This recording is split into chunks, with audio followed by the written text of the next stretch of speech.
고맙습니다. 하나님의 말씀, 오늘 이 밤에는 사도행전 1장 말씀을 보겠습니다.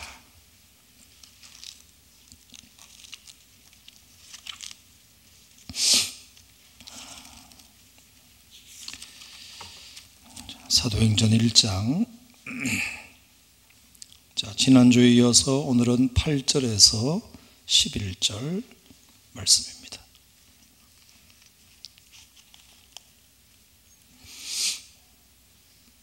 사도행전 1장 8절에서 11절. 오직이라는 글자부터 다 함께 한 목소리로 봉독합시다. 오직 성령이 너희에게 임하시면 너희가 권능을 받고 예루살렘과 온 유대와 사마리아와 땅끝까지 이르러 내 증인이 되리라 하시니라. 이 말씀을 마치시고 그들이 보는 데 올려져 가시니 구름이 그를 가리어 보이지 않게 하더라. 올라가실 때에 제자들이 자세히 하늘을 쳐다보고 있는데 흰옷 입은 두 사람이 그들 곁에 서서 이르되 갈릴리 사람들아 어찌하여 서서 하늘을 쳐다보느냐. 너희 가운데서 하늘로 올려지신 이 예수는 하늘로 가심을 본 그대로 오시리라 하였느니라. 아멘. 오늘 이 계시의 말씀을 통하여 여러분 각자에게 오늘 이 밤에 말씀해 주시기를 축복합니다. 오늘은 사도행전 그 세 번째 시간으로 예수님께서 부활 후 40일 동안 이 땅에 더 머무시면서 하나님 나라의 일을 말씀하시고서는 이제 40일이 지난 어느 날 마침내 제자들과 성도들이 지켜보는 가운데 하늘로 승천하시는 그런 장면의 기록입니다. 물론 우리에게는 하늘로 승천하신 예수님의 모습이지만 예수님 입장에서는 승천이라기보다 승귀 사건이라고 해도 과언이 아닙니다. 오른다 승자, 돌아간다 귀자. 그래서 하늘로 올라 돌아가신 그런 사건입니다. 사역을 다 마치시고 하나님 아버지가 있는 집으로 아들이 다시 돌아가는 그런 장면입니다. 모든 사역을 영광스럽게 성공적으로 다 마치시고 이제 집으로 돌아가는 그 장면, 하루의 일을 다 끝내고 집으로 퇴근하는 그 가장들의 그 모습뿐만 아니라 예수님께서 공생의 사역을 다 마치시고 이제 아버지 집으로 돌아가는 그 모습을 가만히 생각해 보면 참 영광스럽고 참 귀한 그런 사역이라 할 수 있을 것입니다. 전쟁터에 나간 군인들이 열심히 전쟁에서 자기 사명을 다 한 다음에 승리의 개가를 부르면서 자기 집으로 자기 나라로 돌아가는 그 장면 얼마나 영광스럽겠습니까? 얼마나 많은 국민들이 환영을 해주겠습니까? 아마 하나님 아버지께서도 당신의 맡긴 사명을 잘 감당하고 이제 하늘로 복귀하시는, 하나님의 집으로 복귀하시는 그 예수님을 얼마나 많이 환영하셨을까, 그런 생각을 해보게 되면서 하나님에게뿐만 아니라 그 사명을 다 하시고 돌아가시는 인간에게도 있어서 그 장면은 굉장히 영광스러운 장면이었을 것입니다. 그것을 모두가 다 지켜보고 있었습니다. 아마 그래서 십자가 못지않게, 부활 못지않게 이 예수님의 승천 장면은 굉장히 아마 제자들과 성도들에게 강렬한 이미지로 남아 있었을 것입니다. 예수님의 십자가는 솔직히 제자들에게 슬픔을 주었습니다. 물론 예수님의 부활은 제자들에게 기쁨을 주었습니다. 하지만 예수님의 승천은 슬픔과 기쁨을 넘어선 영광스러운 장면을 그들이 목격하게 되었을 때 정말 명실공히 예수님은 참 신이구나, 하나님의 아들이 분명하구나 하는 그 신적 기운을 느끼기도 했을 것입니다. 그 모습은 정말 화려하고도 영광스러워서 여기도 했겠지만 어떤 면에서는 그 모습이 강렬한 인상 가운데 우리 제자들과 성도들에게 남았던 또 하나의 이유는 예수님께서 하신 마지막 약속 때문입니다. 그것은 내가 다시 오겠다라는 말씀을 남기고 가셨기 때문입니다. 내가 너희들이 올라가는 이 모습을 본 그대로 다시 오시겠다고 천사의 음성을 통해서 확인해 주셨기 때문입니다. 자, 그래서 그때부터 이제 초대교회 성도들은 실망하지 아니하고 예수님의 재림을 기다리기 시작했습니다. 자, 이것은 천사들의 말로 오늘 본문의 말씀에 기록되어 있지만 실제로 예수님도 마태복음 6장 26장 64절에 그렇게 말씀하셨습니다. 내가 너희에게 이르노니 이후에 인자가 권능의 우편에 앉아 있는 것을 볼 것과 하늘 구름을 타고 오는 것을 너희가 보게 될 것이다. 예수님께서 당신의 입으로도 직접 말씀하셨습니다. 내가 하늘 구름을 타고 오는 것을 너희가 보게 될 것이다. 그렇게 말씀하셨습니다. 게다가 예수님은 생전에 이렇게까지 당신의 재림에 대하여 언급하신 적도 있습니다. 마태복음 16장 28절에 보면 진실로 너희에게 이르노니 여기 서 있는 사람 중에 죽기 전에 인자가 그 왕권을 가지고 오는 것을 볼 자들도 있느니라. 예수님께서 단순히 재림하시겠다는 그런 약속만 하셨을 뿐만 아니라 여기 서 있는 사람 중에 죽기 전에 인자가 다시 오는 것을 볼 자들도 있을 수 있다라고까지 말씀하셨기 때문에 남겨진 제자들과 성도들은 그때부터 예수님의 재림을 얼마나 사모하면서 기다렸겠습니까? 마가복음 13장 말씀에도 보면 동일한 말씀이 있습니다. 무화과 나무의 비유를 배워라. 그 가지가 연하여지고 잎사귀를 내면 여름이 가까운 줄 아나니 이런 일이 일어나거든 인자가 가까이 곧 문 앞에 이른 줄 알아라. 내가 진실로 너에게 말하노니 이 세대가 지나가기 전에 이 일이 다 일어나리라. 이 세대가 지나가기 전에 예수님께서 하신 문 앞에 가까이 이른 줄 알아라. 이 세대가 지나가기 전에 이 일이 일어날 것이라고 말씀하시면서 예수님의 재림이 이 세대가 일어나기 전에, 이 세대가 지나가기 전에 일어날 것이라고 말씀하셨습니다. 자, 그러니까 예수님이 승천하시는 모습은 꽤 영광스러운 모습이기도 했지만 예수님을 영영 떠나보내야 하는 아쉬움도 분명히 있었을 텐데 예수님께서 마지막 가시면서 천사의 음성을 통하여 내가 다시 오겠다고 말씀하셨고 예수님께서 직접 말씀하시기도 하셨고 천사를 통해서 말씀하기도 하셨고 심지어 뭐라고까지 말씀하셨느냐, 너희들이 죽기 전에 내가 올 수도 있다, 이런 얘기까지 하셨으니 예수님께서 승천하신 다음에 제자들이, 성도들이 얼마나 그 예수님의 말씀을 기대하고 사모하며 기다렸겠습니까? 그러므로 사도행전의 이후에 모든 이 믿음의 사람들의 믿음의 내용은 다시 오실 예수님을 기다리는 믿음으로 모두가 다 그렇게 믿음의 내용을 갖게 되었습니다. 승천하신 이후부터 초대교회 성도들은 예수님을 사모하고 기다리는 것을 사모하기 시작했습니다. 그것이 나중에는 좀 지나쳐서 그런 경우도 있었습니다. 예수님이 재림하신다는데 우리가 뭐가 필요해? 집이 뭐가 필요하고 직업이 뭐가 필요해?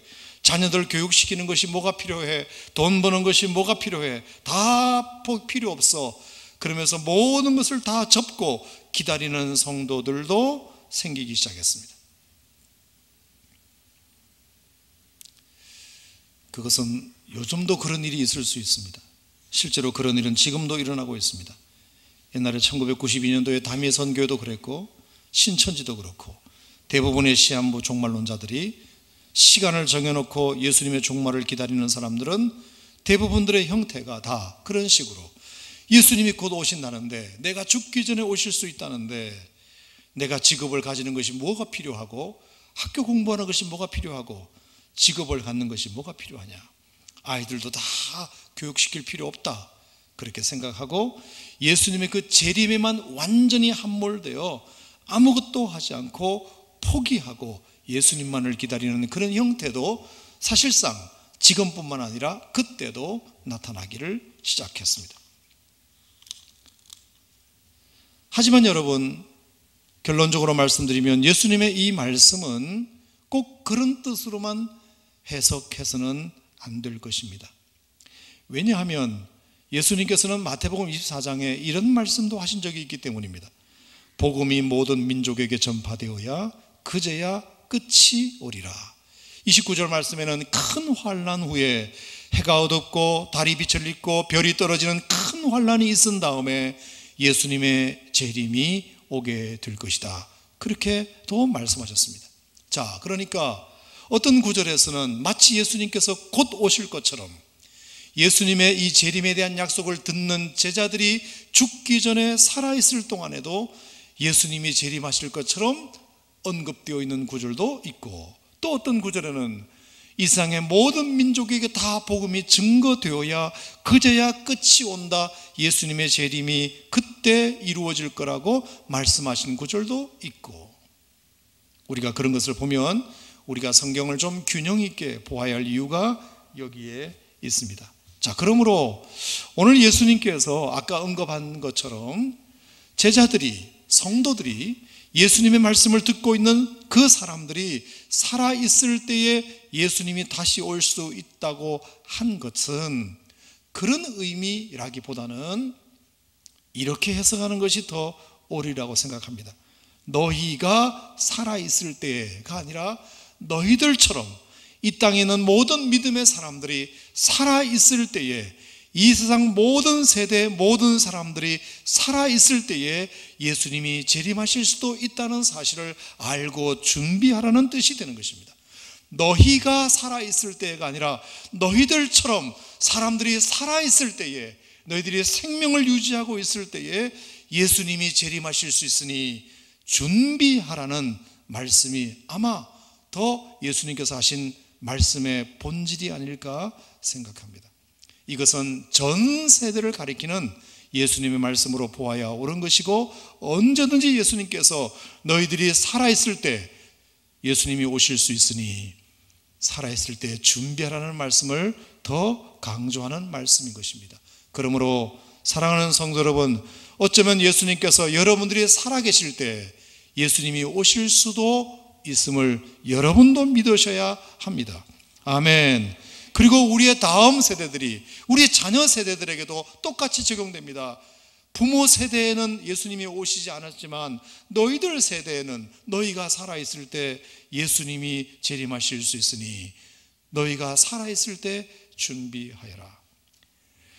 예수님의 그 말씀을 듣고 있는 너희들이 살아있을 때라는 말씀보다는 너희들이 지금 살아있을 때 내 말을 듣고 있는 것처럼 이 세상 모든 사람들이 살아있을 때 예수님이 재림하실 수 있음을 알고 살아있을 때, 기회가 있을 때 예수님의 재림을 준비하는 것이 옳지 않겠느냐는 것을 예수님이 더 강조하신 말씀이신 것입니다.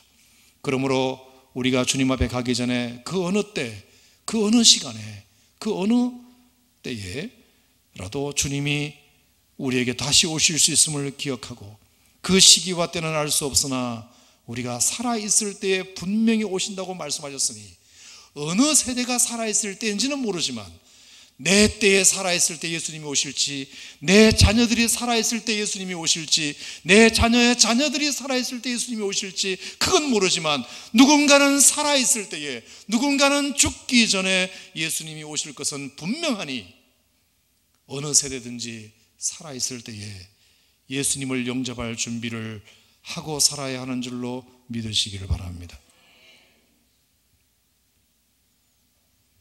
또 예수님은 이렇게 말씀하셨습니다. 너희 앞에서 하늘로 올라가심을 본 그대로 오시리라. 본 그대로 오시리라. 자, 예수님께서 오늘 본문 말씀해 보면 그들이 보는데 올려져 가실 때 구름이 그를 가리어 보이지 않게 했다 그랬습니다. 구름이 가리어 그를 보이지 않게 했다면 예수님께서 재림하실 때에는 가리워진 구름이 열림으로 그 구름 사이에서 예수님이 나타나실 것이다라고 우리가 이렇게 해석할 수 있습니다. 마치 짙은 먹구름이 잔뜩 끼어있는, 층층이 끼어있는 어느 날 그 가운데 갑자기 구름이 이렇게 갈려지더니 햇빛이 드러나는 그런 날씨에 예수님께서 재림하실 것이다, 이렇게 상상해 볼 수 있습니다.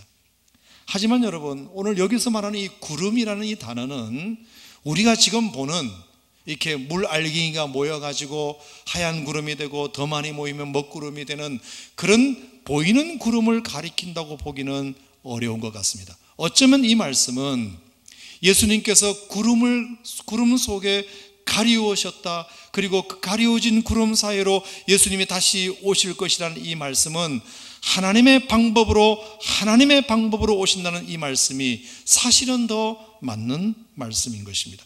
자, 우리 다니엘서 7장 13절 말씀을 한번 찾아보겠습니다. 다니엘서 7장 13절 말씀입니다.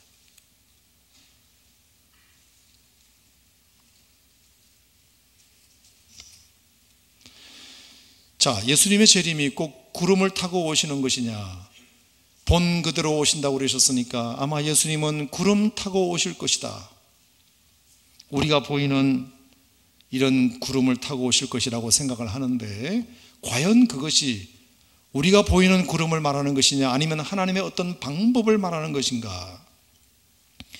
다니엘서 7장 13절 14절 우리 말씀을 한번 보도록 하겠습니다. 자, 다 같이 시작. 내가 또 밤 환상 중에 보니 인자 같은 이가 하늘 구름을 타고 와서 옛적부터 항상 계신 이에게 나아가 그 앞으로 인도되매 그에게 권세와 영광과 나라를 주고 모든 백성과 나라들과 다른 언어를 말하는 모든 자들이 그를 섬기게 하였으니 그의 권세는 소멸되지 아니하는 영원한 권세요 그의 나라는 멸망하지 아니할 것이라. 자, 여기 보면 다니엘의 예언 가운데 인자 같은 이가 하늘 구름을 타고 와서 옛적부터 항상 계신 이에게 나아가 그 앞으로 인도되매라는 말씀이 나옵니다.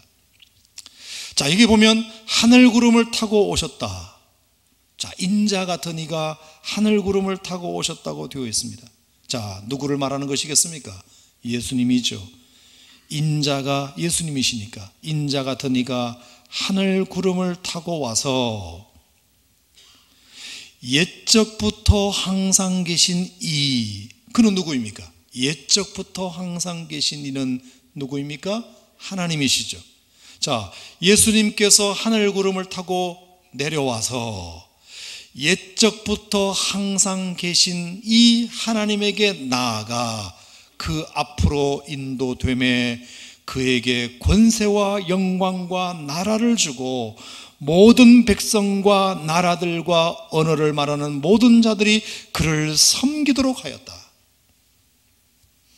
자, 여기서 예수님께서 인자 같은 이가 하늘 구름을 타고 이 땅에 내려오셨다는 이 말씀은 예수님의 재림을 뜻하는 것일까? 예수님의 초림을 뜻하는 것일까? 여러분, 이것은 예수님께서 이 땅에 2000년 전에 하나님의 아들로 말구육간에 내려오신 예수님의 초림을 의미하는 것입니다. 자, 예수님께서 이 땅에 내려오실 때 구름 타고 오시지 않으셨습니다. 그냥 동정녀 마리아의 배를 빌려 이 땅에 한 아기로 출생을 하셨습니다. 구름을 타고 내려오신 것이 아닙니다. 그런데 인자 같은 이가 하늘 구름을 타고 와서 옛적부터 항상 계신 하나님에게 나아가 그 앞으로 인도되어 그에게 영광과 권세와 나라를 주고 모든 백성과 나라들과 다른 언어를 말하는 모든 자들이 그를 섬기도록 하였습니다. 그래서 예수님께서 이 땅에 사실 때 많은 백성과 나라들에게 사역을 하고 그 권세는 소멸되지 않고 그의 나라는 영원하지 않을 나라를 이 땅에 세워 놓으셨습니다. 그러므로 이것은 예수님께서 이 땅에 초림으로 오실 때에도 하늘 구름을 타고 내려오신 것이 아니지만 하늘 구름을 타고 이 땅에 내려오셨다고 말하시는 것을 보면 이것은 어떤 하나님의 강권적인 당신의 특별한 방법으로 이 땅에 오셨다는 것을 의미합니다. 꼭 우리가 말하는 어떤 구름, 비행기를 타고 가면 그 뚫고 올라가는 그 구름, 우리에게 비를 내리는 그 구름, 우리에게 그늘을 만들어주는 그 구름을 꼭 타고 온다는 뜻이 아니라 하나님의 어떤 강권적인 역사와 방법으로 예수님은 이 땅에 초림도 하시고 재림도 하실 것이다. 그러므로 예수님의 재림하신다는 것을 명명백백한 진리인 것은 분명하지만 시기를 예측하거나 방법을 예측하는 것은 주님의 뜻이 아닐 수 있다는 것을 우리가 알아야 합니다. 게다가 더욱 놀라운 것은 예수님의 재림을 기다리기만 하는 것도 주님의 뜻이 아니라고 주님은 말씀하시고 있는 것 같습니다. 자, 사도행전 1장을 우리가 다시 한번 가보도록 하겠습니다. 사도행전 1장 10절 11절 말씀 다시 한번 보겠습니다. 10절 11절 시작.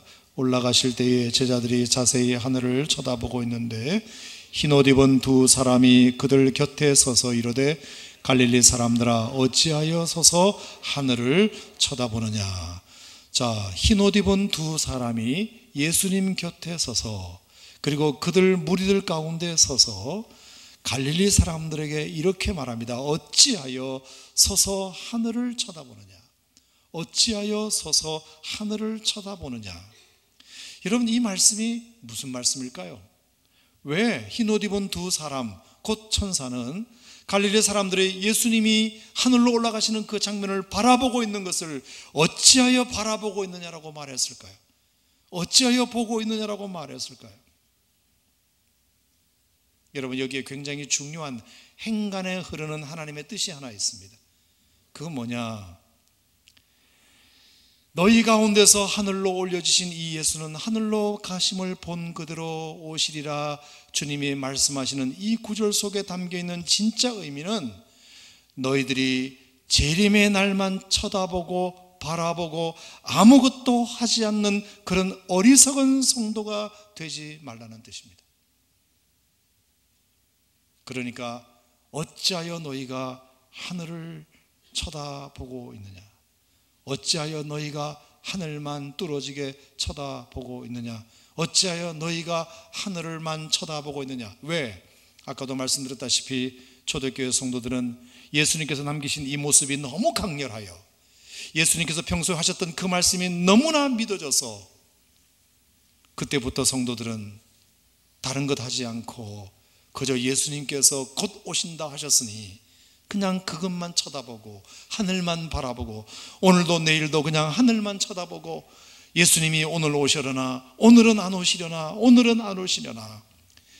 재림신앙을 갖는 것은 너무나 바람직하고 좋은 것이지만 하늘을 쳐다보는 것 외에는 그들이 해야 할 일을 하지 않고 있는 그 모습을 너무나도 안타깝게 여기셨던 것을 우리가 기억해야 합니다. 그래서 베드로가 일하기 싫거든 먹지도 말라고 했던 그 구절도 그와 관련되어져서 말씀하신 것입니다. 예수님의 다시 오시는 재림은 너무나도 분명하지만 예수님의 재림을 그렇게 재림만 바라보며 기다리지는 말아라. 여러분, 오늘 저의 해석을 어떻게 생각하십니까? 예수님의 재림은 너무나도 분명하지만 우리가 예수님의 재림을 사모해야 되는 것도 맞지만 그렇다고 예수님을 하늘만 쳐다보듯이 그렇게 쳐다보며 기다려서는 안 된다. 여러분, 왜 예수님께서 재림만 바라보고 우리가 살아야 한다면 예수님께서 때와 시기도 가르쳐 주셨을 것이고 예수님께서 오시는 방법도 일러 주셨을 것입니다. 하지만 예수님은 재림의 시간도 알려주지 않으셨습니다. 예수님께서는 재림의 방법도 알려주지 않으셨습니다. 재림이 오신다는 것은 분명하지만 심지어 그 재림을 기다리지 말라고까지 예수님은 말씀하셨다고 저는 해석하고 싶습니다. 왜냐? 재림을 기다리는 것보다 시기와 방법을 하려고 하는 노력보다 더 중요한 것이 재림신앙을 가진 너희들에게 있다는 말씀을 주님은 하고 싶으셨던 것입니다. 여러분, 이것이 어떤 면에서는 시한부 종말론자들과 복음주의 기독교 교회와 다른 부분이 여기에 있을 것입니다. 그게 뭐냐? 오늘 8절에 있는 말씀입니다. 자, 8절 말씀을 우리 다 같이 읽어보겠습니다. 시작. 오직 성령이 너에게 임하시면 너희가 권능을 받고 예루살렘과 온 유대와 사마리아와 땅끝까지 이르러 내 증인이 되리라 하시니라. 아멘. 자, 이 말씀을 마치시고 그들이 보는 가운데 하늘로 올라가십니다. 만약에 예수님의 재림이 임박하고 심지어 그들이 살아있을 때 예수님께서 오실 수도 있다는 말씀이 정말 문자 그대로 맞다면, 그들은 지금부터 예수님이 오실 것을 맞이하기 위하여 준비하는 시간으로만 써도 모자랄 것입니다. 그러면 정말 직업을 포기하고 공부를 포기하고 사업하는 것도 포기하고 다 포기하고 예수님의 재림만을 올곧게 기다리기 위하여 교회에 모여서 맨날 철야기도 하고 흰 옷 입고 예수님이 오늘도 오시려나 내일 오시려나 그것만 사모하고 기다리라고 말씀하셨지, 왜 예수님께서 이 엄청난 사명을, 재림을 기다려야 할 제자들에게 말씀하셨을까요? 여러분, 예루살렘 전도하는 것만 해도 보통 일이 아닙니다. 그 당시 예수님의, 제 당시에는 예루살렘이 한 3만 명 정도 인구가 살았을 거라고 브리트니크 백과사전은 분석했습니다. 3만 명을 다 복음화해야 됩니다. 그런데 예루살렘뿐만 아니라 온 유대는 더 많은 사람들이 있습니다. 자, 사마리아까지 예수님은 복음을 전하기를 말씀하셨습니다. 심지어 땅끝까지도 복음을 전하라고 말씀하셨습니다. 여러분, 만약에 예수님께서 너희들이 살아있는 죽기 전까지 내가 올 수도 있다, 그 말이 정말 문자 그대로 맞다면 땅끝까지 이르러 복음을 증거하는 증인이 되라는 말씀은 도대체 어느 세월에 하라는 말씀입니까? 예수님은 내가 죽기 전에 오신다고 분명히 말씀하셨고, 그리고 땅끝까지 이르러 증인이 되라는 말씀은 또 하시면 도대체 어느 장단에 춤을 춰야 되는 것입니까?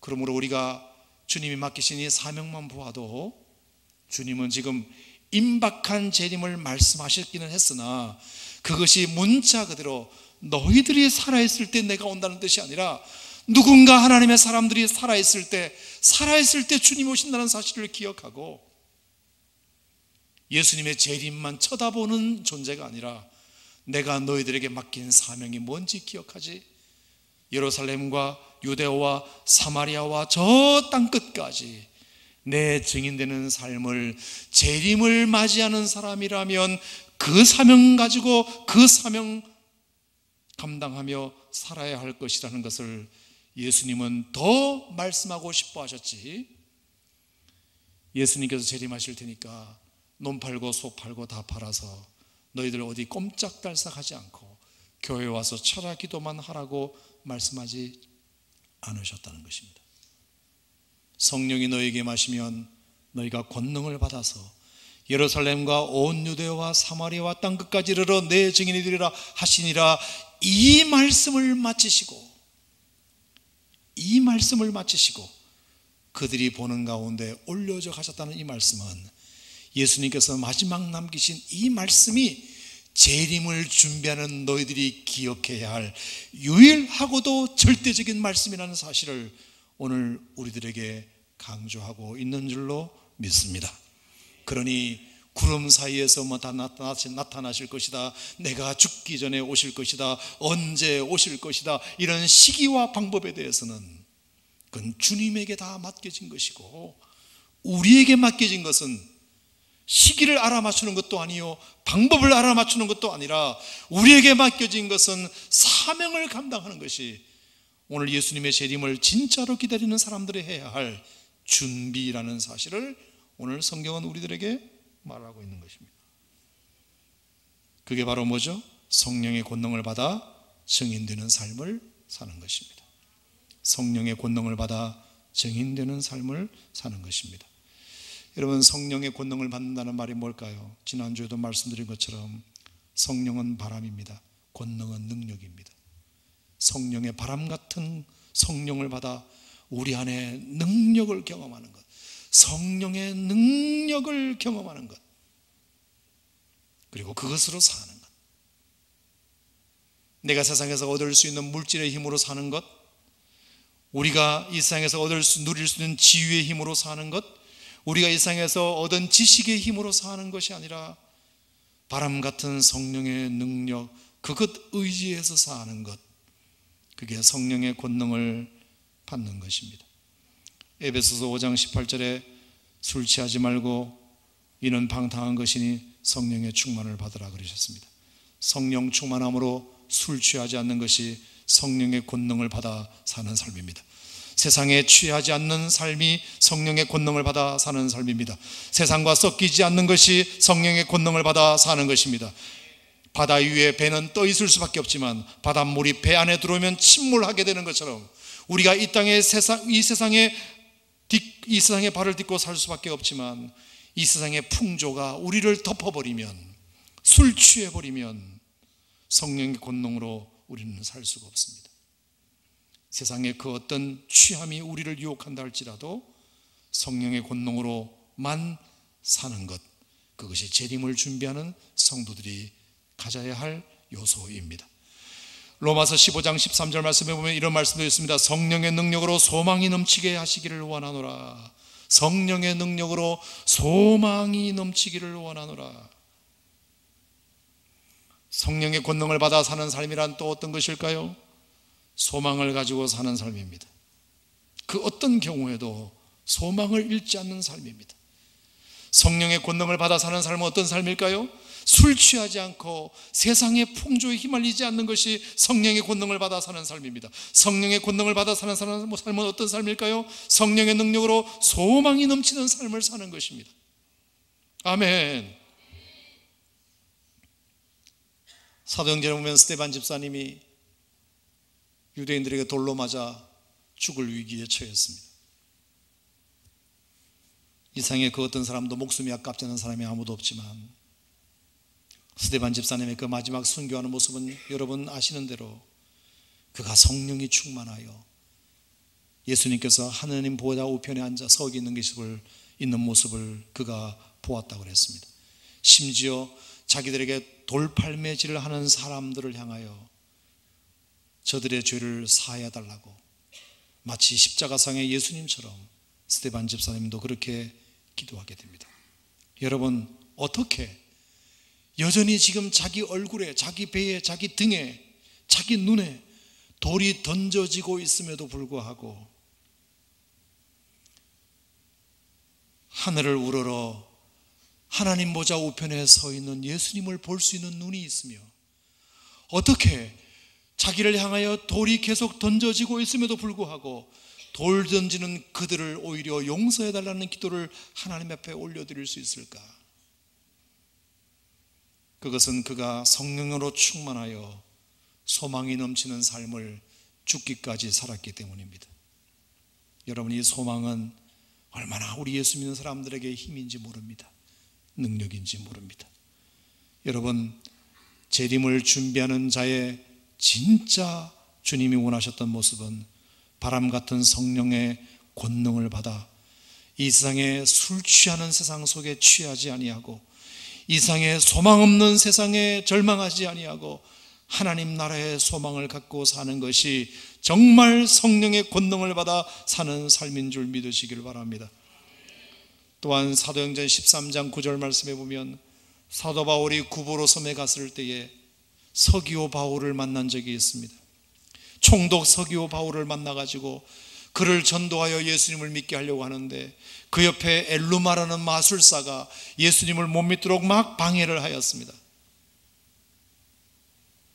그때 사도 바울이 그 엘루마라는 마술사를 향하여 네가 그렇게 복음을 전하는 것을 방해하게 되면 네가 맹인이 될 것이다 라고 하나님의 이름으로 그에게 선포합니다.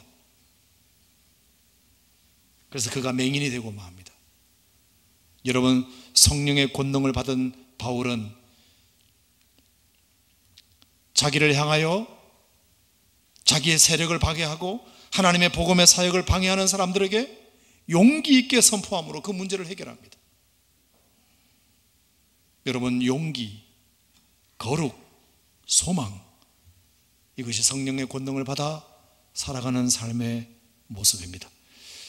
재림을 준비한다는 것이 뭘까? 그것은 오늘이나 내일이나 예수님께서 이제나 저제나 오시려나 하고 모든 것을 다 포기하고 흰옷 입고 교회당에 와서 매일매일 철야하며 자식도 돌보지 않고 공부하지도 않고 아무것도 하지도 않고 그저 그렇게만 매달리는 것이 주님이 우리에게 원하셨던 재림의 신앙의 모습이 아니라 사도행전 1장 8절에 나와 있는 것처럼 오직 성령이 너에게 마시면 너희가 권능을 받아 이상의 어떤 술 취함의 유혹 속에도 넘어가지 않고, 이상의 그 어떤 절망에도 넘어가지 않고, 이상의 그 어떤 방해 공작에도 넘어가지 아니하고 용기 있게 소망을 가지고 거룩하게 담대하게 믿음의 삶을 사는 것, 그것이 성령의 권능을 받아 사는 재림 신앙인의 모습인 줄로 믿으시길 바랍니다.